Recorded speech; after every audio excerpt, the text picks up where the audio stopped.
Coming up next on the Jeff Crilley Show, we're going to meet the great Paul Peters. He's a author, speaker, TV host, expert on finding your purpose, and he's about to launch a big book, and you're not going to want to miss this next segment. Next.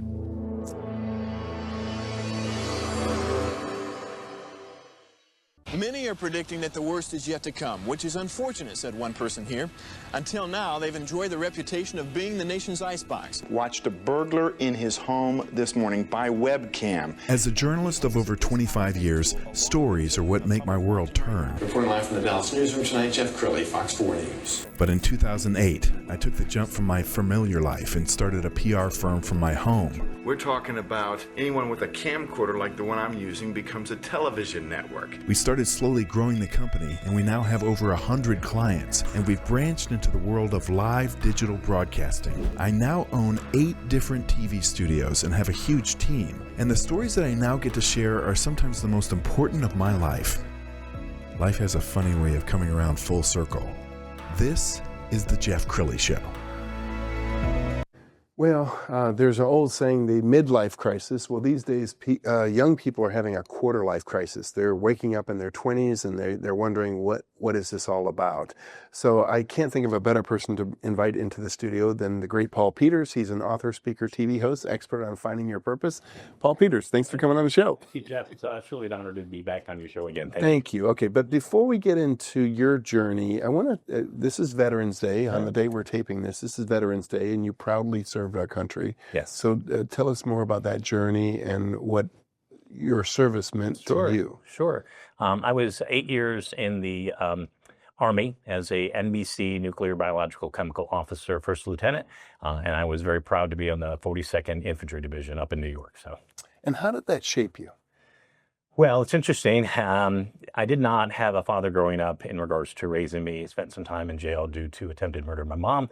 And so I did not have a father figure. So going in the military provided that discipline that I needed as a young adult, making sure that I was heading in the right direction. So, yes. And tell me about how you took all of this and turned it into, you're a very successful entrepreneur. You have several successful companies. And I think one of your purposes on the planet is to help people find their purpose. Correct. Yeah, I mean, when you join the military, you are broken, humbled, and you are basically lifted up from that to accomplish a mission. And I think about that when I align it to what we're here for, which is a purpose. And so the military's one purpose, and it's interesting because we're going to be talking about my book, is to overcome, win the battle if they're in some kind of conflict.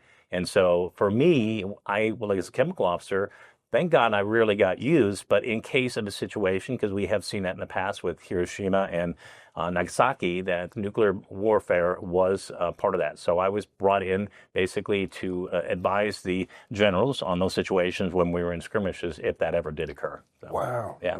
Such a powerful role. And you've written nonfiction books, but this is a departure for you. So yes, it is. We're going to put up on the screen The Inheritance. Yes. And I love the name. So talk about that. Well, it's interesting. I was telling Jeff earlier, is when you write a fiction book, you can create, and I think about it from a standpoint of our own lives. We get to create. God created us, and He basically instructs us how we are to live our life. If we follow in obedience, we will be able to do the things He's called us to do. So when I wrote The Inheritance, I picked a man, character, born in 1925 during the Depression, and his name was Jacob Steele. Had a lot of challenges. Mom died when he was young. Dad committed suicide. He ended up going into the Navy. His ship was torpedoed. He was, fortunately, he did not drown. He was saved, but God gave him a vision of what he was to do. You know, after he got out of the war, he suffered from PTSD, and he had some addiction, homeless issues, and he attempted suicide. And God delivered him from that situation and gave him that vision again, said, okay, I've given this purpose for you. And Jacob went on to accomplish that purpose, saved millions and millions of lives, helped a lot of people, and he lived a successful life because he recognized what his calling was. And so I really tried to put that in the story to help people understand that you You are uniquely designed, created for a purpose. And part of that is once you discover your purpose, it's always going to be in service to other people. You apply every passion that you have within you to use that unique gift to serve other people, and you will be greatly blessed. And Paul, you and I were talking before the show. Jesus told stories with parables. Yes. So writing this book is probably a great way to reach people who might never pick up a nonfiction book. Correct. And so one of the things I did with Jacob, he's a lot like the rest of us.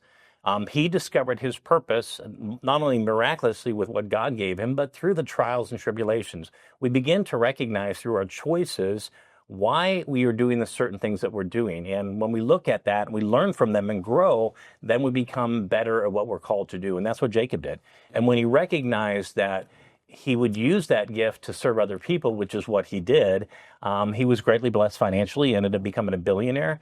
And then the last thing before he died, because he lived 95 years, he wanted to make sure he left an inheritance for his great-grandkids. And can I tell a quick story? Please, please. So there's an opportunity in the story. He actually meets Truman, and Truman educates him because he was in the military. I mean, Jacob was. And he said, what started this war? And Truman basically said you had dictators such as Hitler and Mussolini that they basically wanted to dominate the world. And he said ideology is what we're up against. When you have an ideology that wants to dictate and control people, it's in the realm of evil. And so Truman basically said we had no other choice. We had to combat this for the safety, the future of the generations. And Jacob never forgot that. And as he got older and he saw what was going on in the world, he wanted to make sure that he got a group of people. These are people all over the world, including presidents, and he organized a group to develop a mentoring program that would influence people in a way of understanding right and wrong, and basically have an ideology that was not conflicting. It was peaceful. And then he ended up teaching that to his great-grandkids, and upon accomplishing all of that, they get the inheritance, which is millions of dollars. And I think there's kind of a double meaning in inheritance. I mean, we're inheriting wisdom. Your goals for the book. I mean, obviously, this launches next month, and you would like it to be a bestseller. Yes. Do you see a movie? Do you see more? I mean, do you see a series? I do. Yeah, I've already actually picked out who I want to be the leading actor and actress, because I think they would do great. But it really is, my goal is to obviously put it in a fiction, people will read it, and then I wanted to do a movie into that, and then so people can see it. And obviously, my one condition is I want to be in the movie, not necessarily Jacob, but I want to be in the movie. Because, stories are very powerful. Yes. And when you think about movies, I mean, we have 24/7. You as what you do, you show TV. People respond to storytelling. Plus, people's attention span is very short. Yes. And so stories can really get people engaged and teach them a principle of how to discover your purpose in a story. Yes. So then people can basically, I liken it to a masterpiece. I'm not a big puzzle person, but each of us is a piece in that puzzle of life. And if we can find where we're supposed to be, we fit in, it is a masterpiece. And we made the difference in others' lives when we do our part. So, that's a beautiful metaphor. Yeah. Paul's very popular in the media. We're going to pull up his media page. And as we scroll down, it has everything from some of his recent media appearances to the television show that you do.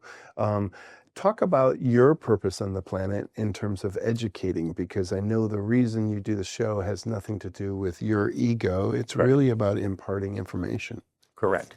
It's interesting. Before Christ left, he said, go make disciples. A disciple is basically someone you are teaching on the principles of life in regards to kingdom heaven. I tell people Christ really served two purposes. Obviously, one, to come and die and basically reunite us back with the Father. But the second one was to be a model, was to be a mentor, was to be a teacher.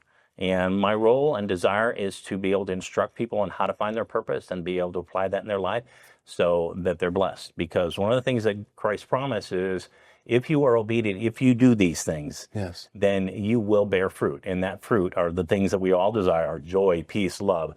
And of course, abundance comes from that. Prosperity comes from that. Well, you're very Yeah. talented. I had the honor of coming on Paul's show about a year ago, and I was nervous because, normally I'm in this seat and I was in the other seat, but you do a great job making people feel comfortable. Well, thank you. You've also won a number of awards, and one of them is called the ESPY Award. Correct. Tell us, before we show this clip, I want you to set this up. What is the ESPY Award? Yeah, there's different awards. I'm involved with celebrity branding. That's Nick Natton's organization in Abundance Studio. I also serve as a producer, executive producer for documentaries. And so I was given an award for Keynote that I did with Jack Canfield. I was given an award for Success Redefined, which is a book that I wrote with Jack Canfield. So it's just awards that I've received for my involvement in trying to pursue my purpose and work and collaborate with other people to share the messages. Outstanding. Okay, Gil, let's go ahead and roll that clip.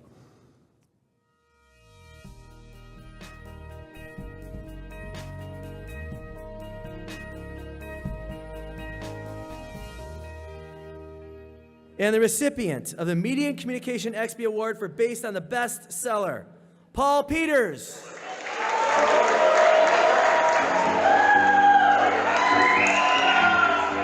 Welcome back to the 2025 EXPY Awards. I'm Emily Hashi, and I am here right now on the red carpet with Paul Peters, who just picked up an EXPY for his work on Success Redefined. So exciting. So you're fresh off the stage. Yeah. So how are you feeling right now? I'm feeling great. Yeah. Being able to tell my story of how people can, find success. So tell me a little bit about the project and tell me about the message that you want to convey through your work. Well, my part of the book that I wrote with Jack Canfield was called the 4 Elements of Success. So it's based on purpose, vision, mission, and love. And so basically using those 4 elements, I was able to help people find what success means to them. Purpose, vision, mission, and love. Yes. That's such a clean way of describing it. Keep it simple. Exactly. So we're going to have a big celebration tonight, obviously. Well deserved. But before then, I'd like to know, what's in your future? What's next for you? So I am finishing up 2 books. One is a fiction that I'm going to be developing a screenplay on that'll be picked up. I'm very confident be picked up by Hollywood to be a motion picture. Yeah. Well, that's very exciting. I can't wait to see that in the theaters. That'll be great. So I'm going to let you get back to the celebration, but I just wanted to say congratulations on your award and just wish you all the best in the future and your future endeavors. And as for you, we will be back in just a moment with more of the 2025 EXPY Awards. So powerful, and you're such a humble servant. I'm touched by your heart and your humility. In the final 2 minutes, I want you to look into the camera on the left and talk to the young person. People of all ages are struggling, but I think especially the 20-somethings that they're launched into a career that they may or may not be excited about, and they're facing a quarter life crisis, which. In our years, no, you kind of sucked it up and you went along, and life is not a bowl of cherries, kid. But this generation is different. Yeah. Well, I would just advise you, one, I've been where you're at. I have had struggles growing up, not able to father. I was bullied as a kid. I struggled through addiction issues, homelessness, all of those things, and attempted suicide. So I have been there. It was just many, many years ago. And I would just encourage you, one, seek help if you're struggling in those situations. I would also encourage you to be around people that are going to pour into you, encourage you, inspire you. Read. And I would encourage you to get with a mentor. And I would also encourage you to identify, what is it that you want? What do you want for the rest of your life? What do you envision success looking like for you? And then I would go ahead and pour in, invest in that, because it's knowing the target you're shooting for is half the battle right there. And just make sure, like I said, center yourself around people who are going to encourage, inspire you, and never give up. Never, ever, ever give up. I love it. Great way to end the show. We're also going to leave you with his website, which is paulpeters.online. The great Paul Peters. Thanks for coming on the show. Thank you, Jeff. Appreciate it. You bet. Bye. That's it for now. We'll see you next time.